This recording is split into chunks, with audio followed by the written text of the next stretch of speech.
नमस्कार, मैं विशाखा ठाकुर। स्वागत है आप सभी का 3.0 टीवी में। स्पॉट बिटकॉइन ईटीएफ्स को यूएस रेगुलेटर्स के अप्रूवल से जुड़े पिछले 24 घंटों में वर्चुअल डिजिटल एसेट्स में भारी अस्थिरता का अनुभव हुआ, जो डिजिटल एसेट इंडस्ट्री के लिए एक ऐतिहासिक निर्णय है। हालांकि ये निर्णय इन्वेस्टर बेस को व्यापक बनाकर इन्वेस्टर्स, विशेष रूप से इंस्टीट्यूशनल इन्वेस्टर्स के लिए इन्वेस्टमेंट ऑप्शन प्रदान करेगा, लेकिन इससे पुरानी क्रिप्टो करेंसी के लिए बड़े पैमाने पर मूल्य में अस्थिरता पैदा होने की भी संभावना है। US listed spot bitcoin ETF में ट्रेडिंग शुरू होने के बाद दिसंबर 2021 के बाद पहली बार बिटकॉइन बढ़कर $49,000 हो गया।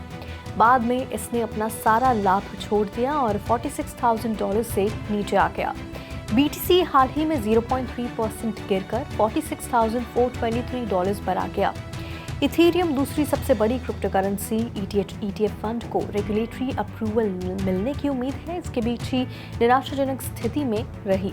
इथेरियम ब्लॉकचेन टोकन 20 महीनों में पहली बार $2,600 के निशान के ऊपर पहुंच गया। इसे पिछली बार 1.1% की बढ़त के साथ $2,609 पर देखा गया। बुधवार को यूएस सिक्योरिटीज वॉचडॉग ने बिटकॉइन स्पॉट ईटीएफ के एक बैच को अनिच्छापूर्वक मंजूरी देकर इतिहास रच दिया। मेन स्ट्रीम में आने की कठिन प्रक्रिया के पूरा होने से ट्रेडर्स में ऑप्टिमिज्म का संचार हुआ। जाहिर है ये आने वाले समय में बढ़ी हुई इन्वेस्टर पार्टिसिपेशन के साथ साथ प्राइस और वॉल्यूम में भी प्रतिबिंबित होगा। 11 ETFs में ट्रेडिंग शुरू होने से बिटकॉइन की भारी खरीदारी शुरू होने की उम्मीद है, जिससे इसे खरीदना कठिन हो जाएगा। इसलिए ध्यान अन्य कॉइन पर शिफ्ट हो जाएगा। वर्तमान में बाइनेंस, सोलाना, कार्डानो, डोजकॉइन जैसे बड़े कैप टोकन बढ़ रहे हैं। जाहिर है पिछले 24 घंटों में ग्लोबल क्रिप्टो मार्केट कैप 0.5% बढ़कर $1.77 ट्रिलियन हो गया। इसके अलावा टोटल क्रिप्टो मार्केट का वॉल्यूम 6.7% गिरकर $105.4 बिलियन हो गया।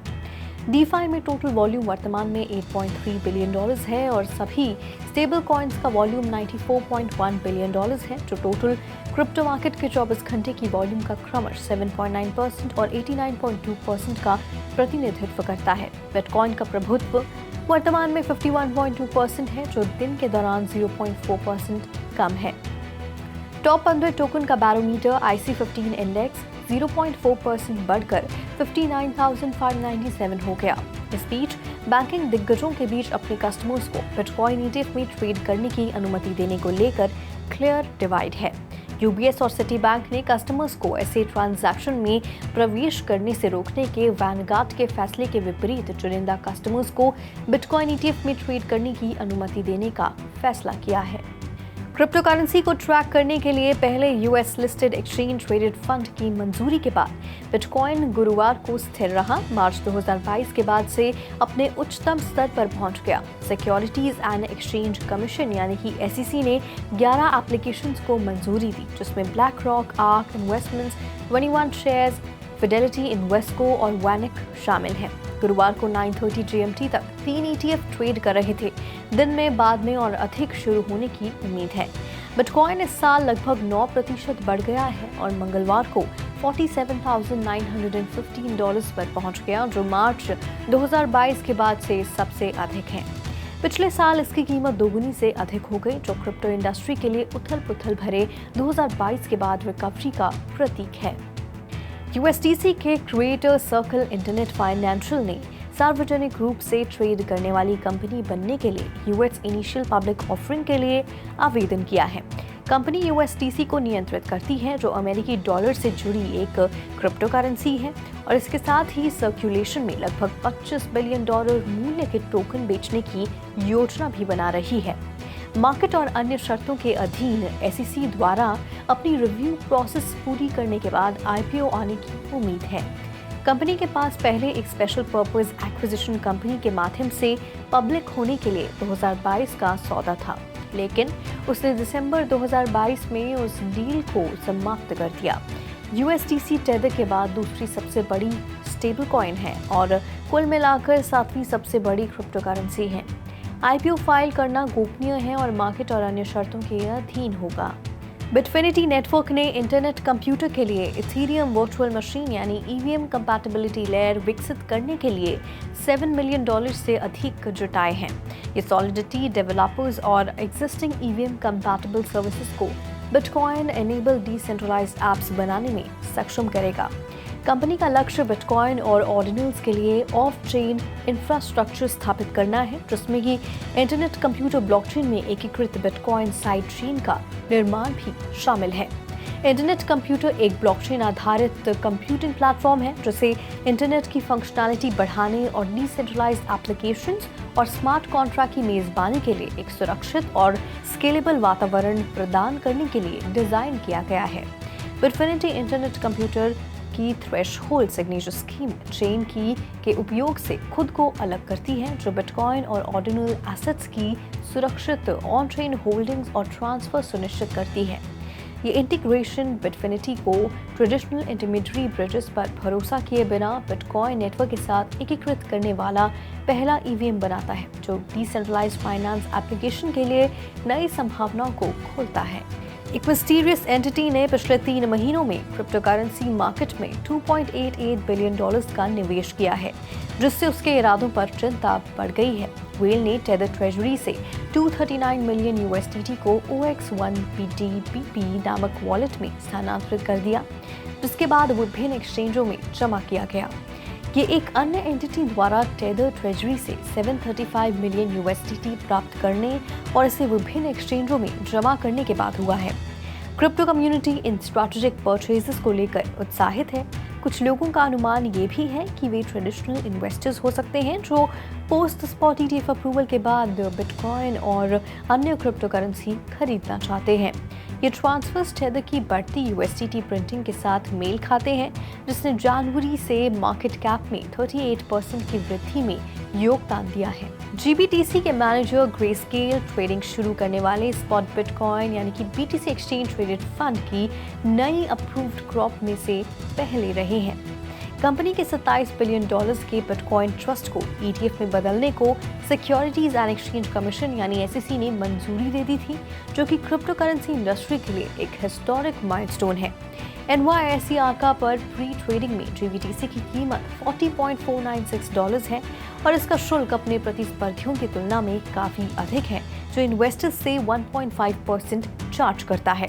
ऐसा प्रतीत होता है कि ग्रेस्केल ग्रुप के मुकाबले प्रतिस्पर्धात्मक लाभ हासिल करने के लिए अपनी $27 बिलियन की एसेट्स की शुरुआत पर भरोसा कर रहा है।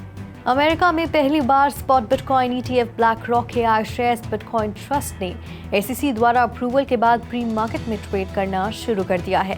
iShares ट्रस्ट वर्तमान में 22.25% ऊपर है और नास्डैक एक्सचेंज में लिस्टेड है। ब्लूमबर्ग के सीनियर ETF एनालिस्ट एरिक बाल्टोनाज ने कहा कि IBIT ने प्री मार्केट में $2 मिलियन मूल्य के शेयरों की महत्वपूर्ण वॉल्यूम में ट्रेड किया था, जो कि ब्लैक रॉक द्वारा संचालित हो सकता है। ग्रेस्केल के बिटकॉइन ट्रस्ट ETF ने प्री मार्केट में ट्रेड करना शुरू कर दिया। प्री मार्केट ट्रेडिंग घंटों के दौरान शेयरों में 2% की बढ़ोतरी हुई। सभी 11 अप्रूव्ड स्पॉट बिटकॉइन ETF के लिए ऑफिशियल ट्रेडिंग 11 जनवरी को मार्केट खुलने पर शुरू होगी। VR म्यूजिक प्लेटफॉर्म का क्रिएटर साउंडस्केप एक म्यूजिकल मेटावर्स लॉन्च कर रहा है, जो फैंस को आर्टिस्ट और DJ के वर्चुअल परफॉर्मेंसेस का अनुभव करने की अनुमति देता है। प्लेटफॉर्म, जिसे मूल रूप से 2017 में लॉन्च किया गया था, को वीडियो गेम विकास में उपयोग किए जाने वाले एक advance 3D computer graphic engine unreal engine 5 पर निर्मित एनहांस्ड ग्राफिक्स और प्ले मैकेनिक्स के लिए के साथ अपडेट किया गया है। यूनिक VR कॉन्सर्ट एक्सपीरियंसेस बनाने के लिए साउंडस्केप ने deadmau5 5 और एवरनेसेंस जैसे आर्टिस्ट के साथ पार्टनरशिप की है। यूजर्स पर्सनलाइज्ड एवटार का उपयोग करके मेटावर्स के भीतर एक वर्चुअल म्यूजिक फेस्टिवल बनाकर VR परफॉर्मेंसेस का पता लगा सकते हैं, बातचीत कर सकते हैं और अनुभव भी कर सकते हैं। ये कॉन्सेप्ट पिछले साल से आभासी दुनिया में रुचि का विषय रही है। चाइनीज AR टेक्नोलॉजी कंपनी रॉकेड ने हेफी गवर्नमेंट और इंस्टीट्यूशनल इन्वेस्टर्स के नेतृत्व में अपने लेटेस्ट फंडिंग राउंड में $70 मिलियन जुटाए हैं। सौदे का उद्देश्य लोकल मेटावर्स इंडस्ट्री को आगे बढ़ाना और कटिंग एज रिसर्च और यूजर एक्सपीरियंस ऑप्टिमाइजेशन पर ध्यान केंद्रित करना है। रॉकेट ने हेफी के न्यू स्टेशन हाईटेक जोन में एक हेडक्वार्टर, इकोसिस्टम हब और R&D सेंटर सहित अपनी मुख्य मेटावर्स सुविधाएं स्थापित करने की योजना बनाई है। कंपनी ने पहले Yuhang Financial Holding Group, Dinhong Capital Management और गैनमी इन्वेस्टमेंट जैसे इन्वेस्टर्स से $52 मिलियन की फंडिंग हासिल की। टेक कंपनी मीटकाई ने CES 2024 में मेटावर्स साझेदारी बनाने के लिए नेशनल बास्केटबॉल प्लेयर्स एसोसिएशन के इनोवेशन इंजन थिंक फॉर 50 और ट्रिपएडवाइजर के साथ पार्टनरशिप की है। पार्टनरशिप का उद्देश्य ट्रैवलर्स को उनके होम, डेस्कटॉप या मोबाइल डिवाइस के आराम से लैंडस्केप, लैंडमार्क और कल्चर सहित कई लोकेशन पर रिमोट एक्सपीरियंसेस प्रदान करना है। NBPA मेटावर्स इस विंटर में लॉन्च होगा, जिसमें लास वेगास में एक पूर्व फैन पॉप शॉप और द ब्रदरहुड दिल्ली का डिजिटल रिक्रिएशन शामिल होगा। स्टोर में खिलाड़ियों द्वारा समर्थित ब्रांड्स और एक्सक्लूसिव मर्चेंडाइज की सुविधा होगी, जिसे मोबाइल डिवाइस या वेब ब्राउज़र के माध्यम से एक्सेस किया जा सकेगा। आज के लिए बुलेटिन में फिलहाल इतना ही। ऐसी ही Web3 से जुड़ी तमाम अपडेट्स के लिए लॉग ऑन करें हमारी वेबसाइट www.3versetv.io पर या फिर स्कैन करें QR कोड।